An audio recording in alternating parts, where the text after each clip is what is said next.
Structural বিল্ডিংয়ের একটি গুরুত্বপূর্ণ কাজ হলো স্ল্যাব কাস্টিং বা ছাদ ঢালাই। এই ছাদ ঢালাইয়ের পূর্বে এবং ছাদ ঢালাইকালীন সময়ে যে সকল বিষয়গুলো গুরুত্ব সহকারে দেখতে হয় তার মধ্যে শাটারিং পরিদর্শন একটি গুরুত্বপূর্ণ বিষয়। যদিও এই বিষয়গুলো অনেকেরই জানা, তারপরেও থাকতে পারে এমন কিছু বিষয় যেটা আপনি নতুন জানবেন। তো চলুন শুরু করা যাক। সেন্টারিং পরিদর্শনকালে প্রথম যে বিষয়টি খেয়াল রাখতে হবে সেটি হলো বিম অ্যালাইনমেন্ট, অর্থাৎ ড্রয়িং অনুযায়ী সঠিক স্থানে বিম বসেছে কিনা।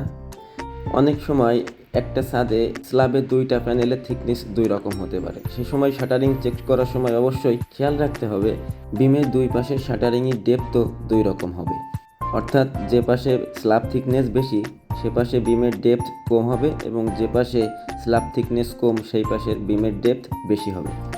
সিঁড়ির সেন্টারিংয়ের ক্ষেত্রে ট্রেড এবং রাইজারের মাপ আমরা সকলেই পরিমাপ করি, বাট ওয়েস্ট স্ল্যাবের থিকনেসের বিষয়ে অনেক সময় আমরা খেয়াল করি না। বাট ওয়েস্ট স্ল্যাবের থিকনেসটা অনেক গুরুত্বপূর্ণ একটা বিষয়, সেক্ষেত্রে অবশ্যই ওয়েস্ট স্ল্যাবের থিকনেস আমাদের চেক করতে হবে। বহুতল ভবনের ক্ষেত্রে স্ল্যাবের আউটলাইন এবং ডাক্টিং একটি গুরুত্বপূর্ণ বিষয়। ড্রয়িং অনুযায়ী স্ল্যাবের আউটলাইন চেক করতে হবে এবং সম্ভব হলে ওলন ঝুলিয়ে এর আউটলাইন চেক করতে হবে যেন নিচের তলা এবং উপরের তলা আউটলাইন একই লাইনে থাকে। শাটারিং পরিদর্শনের সবচেয়ে গুরুত্বপূর্ণ বিষয় হলো ছাদের লেভেল চেক। যদিও এই বিষয়টা সকলেই খুব গুরুত্ব দিয়ে করে থাকেন, দৃষ্টির বাইরে থাকা আরেকটি গুরুত্বপূর্ণ বিষয় হলো স্টিলের প্রপস বা বাঁশের খুঁটি চেক, অর্থাৎ ছাদ শাটারিংয়ের পর ছাদ কাস্টিংয়ের পূর্বে প্রত্যেকটি খুঁটি যেন ভালোভাবে জাম থাকে এবং যতটুকু সম্ভব প্রত্যেকটি খুঁটিগুলা সোজা রাখতে হবে এবং প্রয়োজনে হরিজন্টাল বেসিন বেঁধে একটির সাথে আরেকটি যুক্ত করে রাখতে হবে।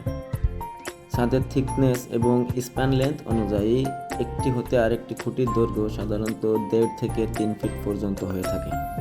স্টিল শাটারের কাজ হলে অবশ্যই এর পৃষ্ঠদেশ ভালোভাবে গ্রাইন্ডিং করে পরিষ্কার করতে হবে এবং মবিলের প্রলেপ দিতে হবে যেন কাস্টিং সারফেসটা অনেক সুন্দর হয়।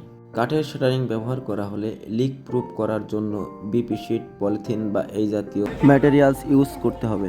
এক কথায় ফর্মওয়ার্ক বা শাটারিংকে এমনভাবে লিক প্রুফ করতে হবে যেন কাস্টিংয়ের সময় কংক্রিট হতে পানি ঝরে না পড়ে। শাটারিং পরিদর্শনের আরেকটি গুরুত্বপূর্ণ বিষয় হলো আউটসাইড শাটারিংয়ে পর্যাপ্ত পরিমাণে টানা দেওয়া। অনেক সময় মিস্ত্রিরা কম পরিমাণে টানা দেওয়ার ফলে কাস্টিংয়ের সময় ভাইব্রেটর ইউজ করলে আউটসাইড বাঁকা হয়ে যায় এবং পরবর্তীতে সেগুলো সোজা করতে অনেক কষ্ট হয়। সর্বোপরি সুন্দর একটি ঢালাইয়ের পূর্বে মানসম্মত কাটারিং অত্যন্ত গুরুত্বপূর্ণ। ছাদ ঢালাই বিষয়ক পরবর্তী পর্ব আপনাদের মতামতের উপরে নির্ভর করবে। ধন্যবাদ সবাইকে।